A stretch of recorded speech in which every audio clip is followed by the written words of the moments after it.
Good morning प्यारे बच्चों, कैसे हैं आप। स्वागत है आपका एक बार फिर क्लास 12th एनसीईआरटी मैथ्स में। और आज हम करने जा रहे हैं चैप्टर नंबर 7 प्रश्नावली 7.11। नाम तो आपको मालूम ही है, समाकल यानी कि इंटीग्रल। तो आज हम करने जा रहे हैं क्वेश्चन नंबर 15। जैसे कि आपको आपकी स्क्रीन के ऊपर यहाँ पे दिखाई दे रहा है question number 15, integration 0 to π/2 sin x minus cos x upon 1 plus sine x dot cos x d x. तो प्यारे बच्चों, जैसे आपने देखा कि अभी तक का जो हम मैक्सिमम हमने जो प्रॉपर्टीज़ यूज़ की, यानी कि जो हम आपको पता है कि समाकल के जो कुछ गुण धर्म होते हैं उनमें हमने जो प्रॉपर्टीज़ यूज़ की, तो मैक्सिमम आपने देखा कि हमने P4 को सबसे ज़्यादा यूज़ किया। हालांकि वो टिप ऐसा नहीं है कि हर क्वेश्चन में P4 लगेगा, लेकिन मैक्सिमम टाइम में आपने देखा कि हमने क्या किया, P4 को यूज़ किया। अब P4 होती क्या है, मैंने यहाँ पे लिखी है, इंटीग्रेशन 0 to a। अगर ऐसा आपको कंडीशन दिखता है 0 to a यानी कि lower limit 0 and upper limit a, F of x d x यानी कि एक फंक्शन है, उसका समाकल यानी कि उसका क्या करना है, समाकल करना है।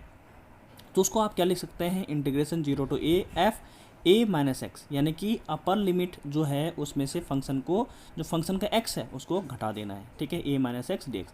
अब आप यहाँ पे क्वेश्चन का जो स्ट्रक्चर है उसको देखेंगे तो आपको मिलेगा कि इंटीग्रेशन 0 to π/2 यानी कि 0 to a, कंपेयर करिए, आप तुलना करिए तो 0 to क्या है यहाँ पे a, ये आपका एफ ऑफ एक्स है यानी कि फंक्शन है, ठीक है, यानी कि फलन है। तो आप क्या करोगे, इसमें डायरेक्ट इसको क्या करोगे, अप्लाई कर दोगे। तो अप्लाई कैसे करना है, मैंने बोला कि अपर लिमिट में से फंक्शन के एक्स को घटा देना है। तो आपको मिलेगा आई बराबर आई, तो आपको मालूम है कि हम क्या करते हैं, आई कंसीडर करते हैं कि आई इक्वल टू, पूरा क्वेश्चन मैंने नोट किया था, इक्वेशन नंबर 1 उसको टेक कर लेते हैं।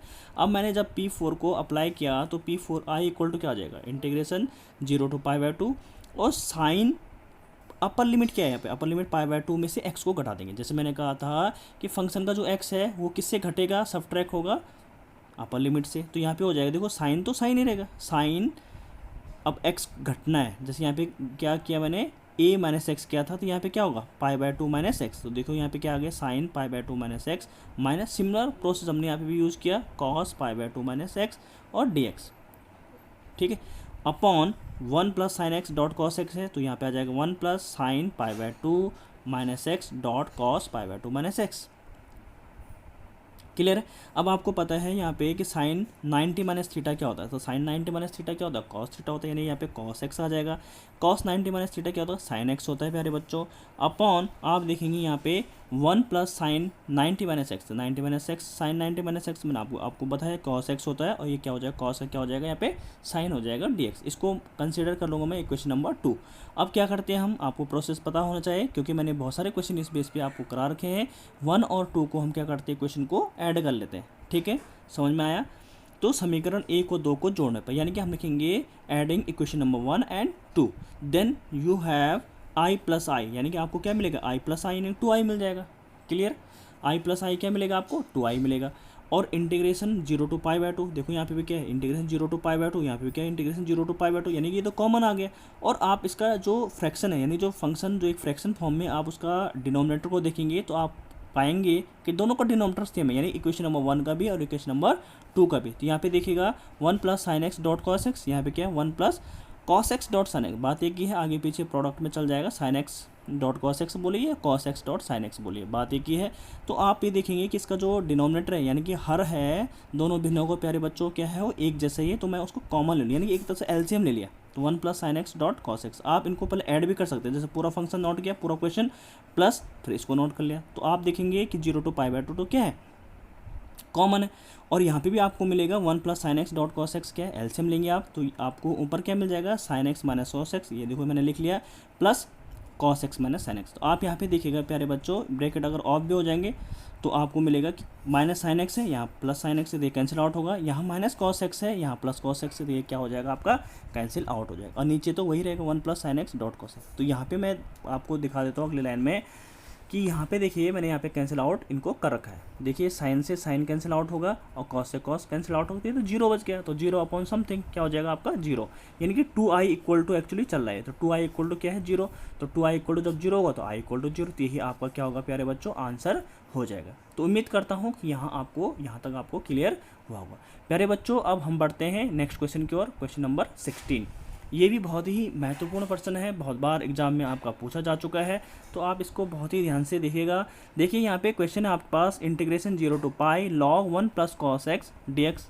ठीक है, यहाँ पे मैंने प्यारे बच्चों एक लाइन आपकी सेव कर दी है। मैंने ऑलरेडी यहाँ पे लिखा है कि लेट, यानी कि माना, जिसे हम लिखते हैं हिंदी में, माना I equal to 0 to pi log 1 plus cos x. देखिए आपका क्वेश्चन ही है। ठीक है, अब करना होता क्या है कि इसको 1 कंसीडर कर लिया, फिर हमने क्या किया, आई इक्वल वही P4 मैंने अप्लाई कर लिया। P4 में क्या करते हैं, 0 टू पाई, जैसे मैंने पिछले क्वेश्चन में किया था, log 1 प्लस जो अपर लिमिट है यानी कि पाई है, पाई में से मैंने क्या किया, एक्स को घटा दिया, तो 1 plus cos pi minus x और डी एक्स।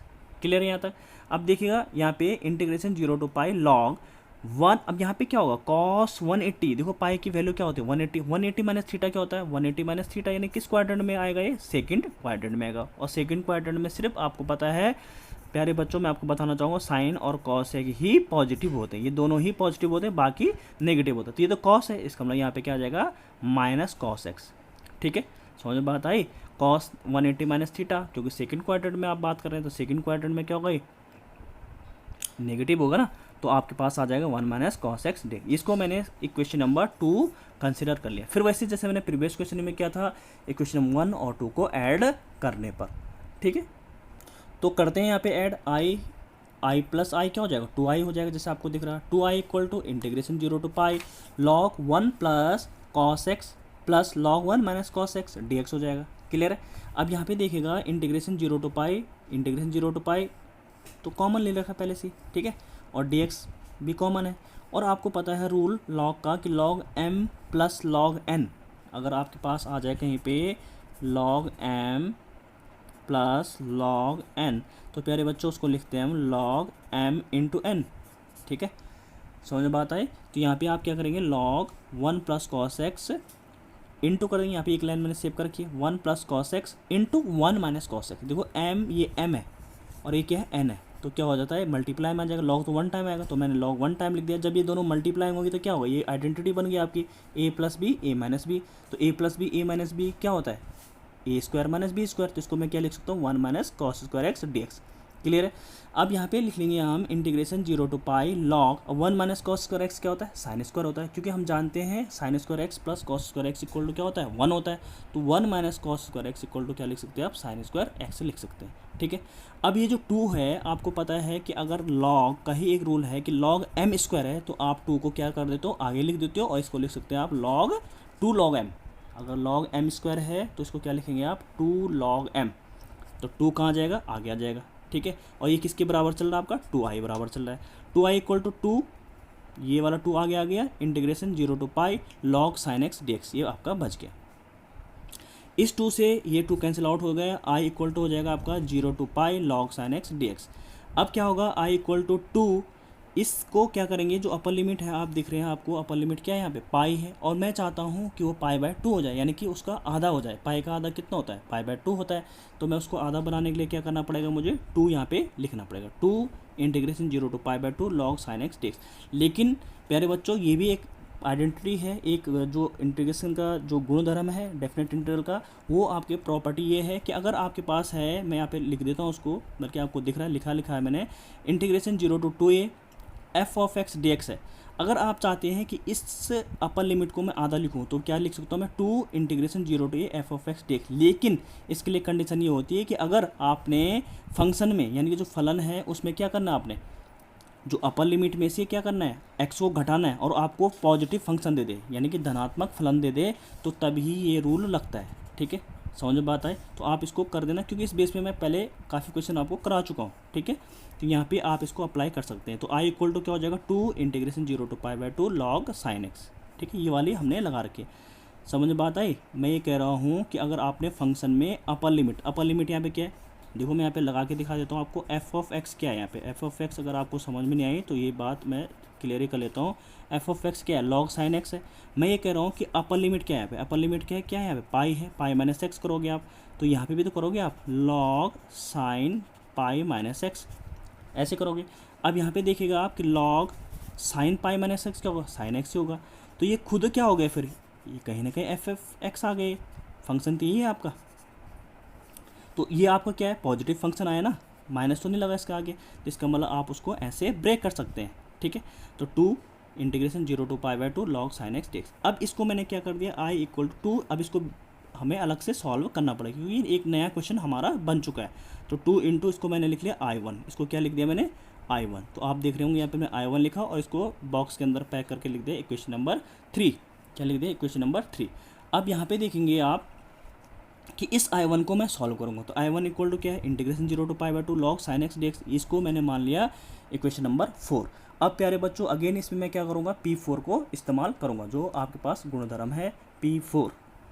तो यहाँ पे हमने P4 को इस्तेमाल किया, integration 0 to pi by 2 log sin pi by 2 वही होता है, आपको पता है कि अपर लिमिट में से मैक्स को घटा देते हैं, पाई by 2 minus x d x. तो यहाँ पे I1 इक्वल टू हो जाएगा आपका 0 to pi by 2 log 90 minus theta क्या होता है साइन cos x हो जाएगा। यहाँ पे क्वेश्चन नंबर 5 बना। तो यहाँ पे हमने 4 और 5 को फिर ऐड कर लिया, जो आपके पास 4 थी, और जब ऐड करोगे तो क्या हो जाएगा 2i1 इक्वल टू हो जाएगा 0 to pi by 2 log sin x plus log cos x dx। यानी बच्चों वही मैं बात कर रहा हूँ कि log m plus log n क्या होता है, log mn होता है। तो यानी कि ये दोनों मल्टीप्लाई में आ जाएगी, log sin x cos x dx हो जाएगा। Integration 0 to pi by 2 log, यहाँ पे मैंने क्या किया 2 का मल्टीप्लाई किया और 2 का डिवाइड कर लिया। तो 2 sin x cos x upon 2 dx। क्यों किया ये, ताकि एक फॉर्मूला बन जाए, क्योंकि आपको पता है कि अगर यहाँ पे 2 लगाऊंगा तो ये किसका फॉर्मूला बन रहा है, sin 2x का। तो ये हो जाएगा आपका log sin 2x अपॉन 2। लेकिन आपको पता है कि अगर log m अपॉन n है तो आप उसको क्या लिख सकते हैं, log m minus log n। अगर अपॉन में है तो माइनस आता है यहाँ पे, तो मैंने माइनस लगा लिया। और इंटीग्रेशन 0 टू पाई बाय 2 इसके साथ भी आएगा, और ये हो जाएगा आपका log 2, जैसे log n यानी n ये है, तो ये क्या हो जाएगा log 2 dx। अब यहाँ पे क्या होगा इसका देखिए, यहाँ पे मैंने क्या किया कि 2x को t मान लिया, 2x को क्या मान लिया t। तो 2x को t मानेंगे तो क्या होगा 2x, आपको पता है जैसे हम t सब्स्टिट्यूशन मेथड लगाते हैं तो उसका फिर अवकलन करना पड़ता है हमें। तो x का डिफ्रेंसिएशन अवकलन वाला डिफ्रेंसिएशन करेंगे तो क्या होगा 2 dx इक्वल टू dt, और dx इक्वल टू क्या होगा dt बाई 2। लेकिन जैसे ही हमने t सब्स्टिट्यूट किया तो यहाँ पे क्या होता है, डेफिनेट इंटीग्रल में हमें सीमा परिवर्तन भी करनी पड़ती है। तो सीमा परिवर्तन करेंगे तो क्या होगा, जब x equal to lower limit, भाई ये लोअर लिमिट क्या है पे 0, x equal to lower limit रखा, तो अब इसमें रखना है, ध्यान दीजिएगा, इसमें x इक्वल टू क्या रखोगे, इसमें 0 रखोगे तो t क्या मिलेगा आपको 0 मिलेगा।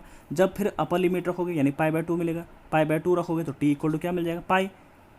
समझ में बात आई, जब यहाँ पे x इक्वल टू 0 रखा तो t 0 मिला, जब x equal to pi by 2 रखोगे तो क्या मिलेगा पाई बाय 2 रखो, इसमें 2 से 2 कैंसिल हो जाएगा तो क्या मिलेगा पाई। तो यानी कि आपकी सीमाएं चेंज हो गई, यानी कि लिमिट्स आपकी चेंज हो चुकी है। तो आप देखेंगे यहाँ पे 2i1 इक्वल टू 1/2 इंटीग्रेशन 1/2 क्या से आए dt बाई 2 था, तो dt बाई 2 मैंने यहाँ लिख लिया, integration 0 to pi log sin t dt minus log, अब ये log 2 है तो log 2 तो कॉमन आ जाएगा क्योंकि कांस्टेंट वैल्यू है, और dx क्या होता है x, और बाहर से आप क्या बॉक्स बनाते हैं 0 टू पाई बाई 2। यहाँ पे upper limit minus lower limit करते हैं। अब यहाँ पे क्या होगा कि log sin x log sin t dt को क्या लिख सकता हूँ मैं, ये आपका P1 लगेगा इसमें, प्रॉपर्टी P1, ठीक है। P1 क्यों बोल रहा हूँ मैं, क्योंकि आपको वहाँ पे मैंने एक बार बताया था P1 होता है प्यारे बच्चों कि अगर 0 टू, मैं लिख लेता हूँ यहाँ पे 0 टू a fx dx है, तो आप उसको क्या लिख सकते हो 0 टू a ft dt भी लिख सकते हैं, मतलब कोई फ़र्क नहीं पड़ता, अगर t लिखो m लिखो, लेकिन यहाँ पे भी क्या आ जाएगा, t है तो dt आएगा, m होता तो dm आता, n होता तो dn आता, ठीक है। तो कुल मिला के कहने का मतलब है कि अगर इसकी फॉर्म चेंज हो गई तो कोई फ़र्क नहीं पड़ेगा। तो मैं इसको आने वाली जो अगली लाइन आएगी उसमें क्या लिखूंगा 1/2 integration 0 to pi log sin x dx, क्योंकि टी को मैं जैसे मैंने बोला कि आपके P1 के अकॉर्डिंग मैं क्या लिख सकता हूँ, उसे टी को x लिख सकता हूँ, ठीक है। और यहाँ पे इसको थोड़ा सा सॉल्व करना मुझे पड़ेगा। तो प्यारे बच्चों यहाँ पे आपने देखा 2i1 इक्वल टू हो जाएगा 1/2, फिर यहाँ पे पाई था, अभी तक आपने देखा होगा यहाँ पे 0 टू पाई था, तो उसको मैंने पाई बाय 2 में कन्वर्ट कर लिया। आपको पता भी एक मैंने आइडेंटिटी आपको लिखाई है, प्रॉपर्टी गुणधर्म लिखाया है, तो पाई बाय 2 लिखा, लेकिन यहाँ पे क्या करना पड़ेगा 2 का मल्टीप्लाई करना पड़ेगा। अभी बोला था ना integration of 0 to 2a fx इस इक्वेशन में, तो अगर मैं 2a को a लिखना चाहता हूँ तो पाई बाय 2 लिखना पड़ेगा, यानी उसका आधा करना पड़ेगा, ठीक है, और 2 आगे लिखना, log sin t dt minus log 2 अब पाई बाय 2 हो जाएगा, क्योंकि upper limit minus lower limit. तो यहाँ पे हो जाएगा 2i1 इक्वल टू होगा 0 टू, ये 2 से 2 कैंसिल हो जाएगा, 0 to pi by 2 log sin x dx। इसको sin t को और dt को मैं sin x dx में भी लिख सकता हूँ, minus log pi by 2 log 2 हो जाएगा समीकरण नंबर 4 से, ठीक है, समीकरण नंबर 4 से। अब समीकरण नंबर 4 क्या है आपको पता है, 2i1 इक्वल टू क्या होगा, ये समीकरण नंबर 4 है, उसके अनुसार ये i1 हो जाएगा। देखो मैं यहाँ पे समीकरण नंबर 4 आपको दिखा देता हूँ। समीकरण नंबर 4 ये थी आपके पास, ये वाली, I1 इक्वल टू क्या था, 0 to π/2 log sin x dx था। इसको मैंने समीकरण नंबर 4 यानी कि आपका इक्वेशन नंबर 4 माना था। तो इसका मतलब ये हो कि जहाँ पे ये आएगा वहाँ पे आप I1 रख सकते हैं। तो भैया मैं वही तो कर रहा हूँ। यहाँ पे क्या आ गया आपका, देखो यहाँ पे आपका आ गया ये वाला 0 to π/2 log sin x dx। तो इसको समीकरण 4 से मैं क्या रख दूंगा, I1 रख दूंगा, माइनस ये क्या होगा, π/2 log 2 हो गया। समझ में बात आई। अब इस 2I1, ये I1 इधर जाएगा क्योंकि 2I1 इधर ऑलरेडी है, तो 2I1 में से I1 जाएगा तो क्या होगा, यहाँ पे तो 2I1 में से I1 जाएगा तो I1 बचेगा, लेकिन यहाँ पे क्या बच जाएगा, बराबर है -π/2 log 2। अब समीकरण 3 से देखिए आप, क्यों, क्योंकि एक्चुअली मुझे निकालना किसकी वैल्यू, मुझे निकालनी है I की वैल्यू, ठीक है। तो ये I1 की वैल्यू थोड़ी चाहिए मुझे, तो मैं इसको कहाँ फिट करूँगा, समीकरण 3 में। तो देखो समीकरण 3 में आपको दोबारा चेक करा देता हूँ। समीकरण 3 मैंने ये मान रखी है, क्योंकि समीकरण 3 से कनेक्ट है ना I1 की वैल्यू आ चुकी है, तो यहाँ पे तो रखोगे आप, तभी तो I की वैल्यू आएगी, I = 2 × I1। तो समीकरण क्यों कर रहा हूँ मैं सारा, आपको पता है कि I1 की वैल्यू, तो समीकरण 3 क्या मान रखी मैंने, I = 2 × I1। और I1 की वैल्यू आपने यहाँ पे पुट कर ली, तो 2 × I1 की वैल्यू क्या है, -π/2 log 2। इस 2 से 2 कैंसिल हो जाएगा, तो क्या होगा, I बराबर -π log 2। यही आपका रिक्वायर्ड आंसर है। बहुत ही महत्वपूर्ण प्रश्न था, आप इसको ज़रूर करेगा, ध्यान से देखेगा। Thank you so much.